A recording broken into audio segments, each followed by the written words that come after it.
ma Machakos e sub-county ma Masinga omaki kuonde thieth ariyo mopogore ka idonjonegi kod ketho mar kwalo yedhe. Apisa mag thieth Madhenge kata apisa mar thieth e kaunti no Madhenge Ndungi to kod Pauline Kiara ochwele nyimdo ma Kadhiani ma Kithimani mos nyakwara mogi kuom kwalo yedhe manengogi romo siling 14,676 kar thieth ma Kaewa, ketho ma negiwacho ni gitimo tarik 27 dwe mar Ang'wen mar higani.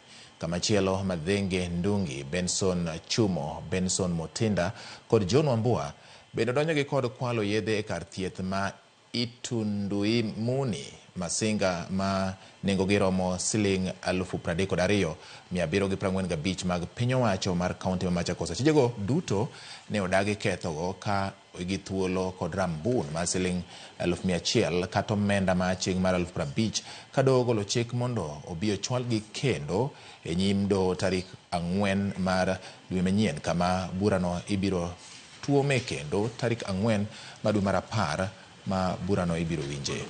100,000 with a sole surety or a cash weight of 50,000 is sufficient. Virtual conference on the 4th of September and hearing 1st October.